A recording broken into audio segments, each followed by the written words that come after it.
Hi friends, good morning. బాగున్నారా? ఈరోజైతే నా రెసిపీ వచ్చేసి రౌండ్ దోసకాయ ఉంటుంది కదా, దాంతో పప్పు చేశాను.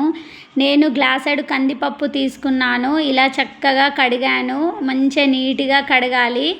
కడిగి ఇందులో కొంచెం ఆయిల్, మళ్ళీ కొంచెం ఒక చిటికెడంత పసుపు వేసి మూత పెట్టి ఉడకబెట్టాలి. అయితే నీరు అనేది బయటకు పొంగది. నేనైతే ఇలా 2 టమాటాలు తీసుకొని చక్కగా చిన్నగా కట్ చేశాను. కూరగాయలు ఎంత చిన్నగా కట్ చేస్తే అంత బాగా వస్తుంది టేస్ట్ అనేది, మెత్తగా ఉడికిపోతాయి అన్నట్టు. అందుకే నేను చిన్న కట్ చేస్తాను. పచ్చిమిరపకాయలను మాత్రం పొడువుగా ఓన్లీ 3 టైమ్స్ మాత్రమే ఇలా పొడుగు కట్ చేయాలి. అవి టేస్ట్ వస్తాయి బాగా. చూడండి, కట్ చేయడంలో కూడా టేస్ట్ తెలుస్తుంది. ఎండుమిర్చి తీసుకున్నాను ఒక 4-5. ఇగో ఈ రౌండ్ దోసకాయని నేను సగం తీసుకున్నాను. ఎక్కువ క్వాంటిటీ వేస్తే ఒకటి వేసుకోవచ్చు. నేను తక్కువ చిన్న టీ గ్లాసెడ్ కాబట్టి సగం దోసకాయని తీసుకున్నాను. ఇలా చక్కగా పొట్టు తీసేయాలి. మొత్తం పొట్టు తీసిన తర్వాత నేను ఏమేమి వేసాను: పచ్చి ఉల్లిగడ్డ, పచ్చిమిరపకాయలు, ఎండుమిర్చి, వెల్లుల్లి, టమాటా, దోసకాయ ముక్కలు కూడా సన్నం ఇట్లా పొడుగు కట్ చేసుకోవాలి. అయితేనే టేస్ట్ బాగుంటుంది. ఒక పెనం పెట్టుకొని అందులో 2 స్పూన్స్ ఆయిల్ వేసుకోవాలి.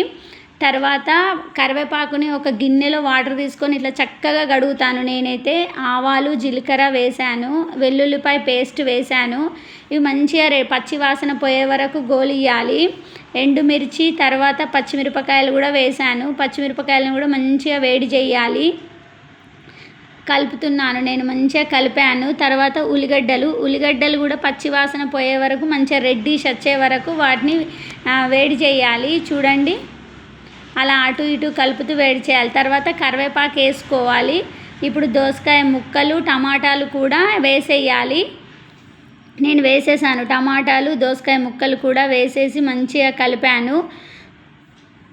మంచిగా సిమ్లో పెట్టాలి. సిమ్లో పెట్టి ఈ ప్రాసెస్ అంతా చెయ్యాలి. దోసకాయ ముక్కలు కూడా వేసేసాను. బాగా కలుపుకొని ఒక 2 సెకండ్లు మూత పెట్టి అలా ఉంచాలి. అంతలోపు మనం పప్పు ఉడికిపోయింది కదా, చూడండి, సిమ్లో మూత పెట్టి తీసిన తర్వాత మళ్ళీ ఒకసారి ఇట్లా కలుపుకోవాలి. కిందికి అంటుకోదు అన్నట్టు.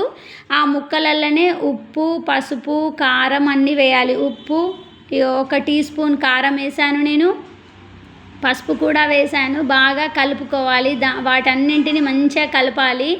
కలిపిన తర్వాత మళ్ళీ ఒక 2 సెకండ్స్ మూత పెట్టాలి. అవి మెత్తగా ఉడికిపోతాయి అన్నట్టు. అది ఉడికేలోపు మనం ఇందులో పప్పులో పసుపు వేసుకొని మెత్తగా కలుపుకోవాలి.